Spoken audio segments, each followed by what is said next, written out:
જૂનાગઢમાં મહાદેવ ભારતી ગુમ થયાનો જે કેસ છે તેમાં સુસાઇડ નોટના આધારે પોલીસે હવે પૂછપરછ હાથ ધરી છે। જંગલમાં ડોગ સ્ક્વોડ દ્વારા 7 કલાકથી સતત શોધખોળ કરવામાં આવી રહી છે, પણ બાપુની ભાળ નથી મળી। બાપુએ ટ્રસ્ટીને કરેલા ફોનની વિગતો પણ પોલીસે મેળવી લીધી છે। કેતન અમારી સાથે જોડાઈ ગયા છે। કેતન, સુસાઇડ નોટ છે પરંતુ બાપુ ત્યાંથી જતા રહ્યા છે।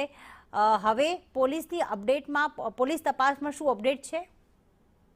ચોક્કસ પ્રીતિ કે જે રીતે મહાદેવ ભારતી ગુમ થયાનો જે મામલો હતો તેને લઈને પોલીસે અલગ અલગ પાસાઓને ધ્યાનમાં રાખીને તપાસ કરી છે। ગઈકાલે ડોગ સ્ક્વોડની મદદથી 7 કલાક જેટલા સમય જે છે તે ઓપરેશન હાથ ધરવામાં આવ્યું, શોધખોળ કરવામાં આવી હતી, પરંતુ જંગલના તમામ વિસ્તારો ઉપર ડોગ સ્ક્વોડને લઈ જવામાં આવી હતી, પરંતુ ત્યાં પણ કોઈ જે મહાદેવ ભારતી છે તેમની ભાળ મળી ન હતી। તેમને જે નંબર ઉપરથી ટ્રસ્ટીને ફોન કર્યો હતો તે નંબર જે છે તે મહાદેવ ભારતી ના જ નંબર છે, તેના ઉપરથી તેમાં કોલ ડિટેલ્સ પણ મેળવવામાં આવી છે।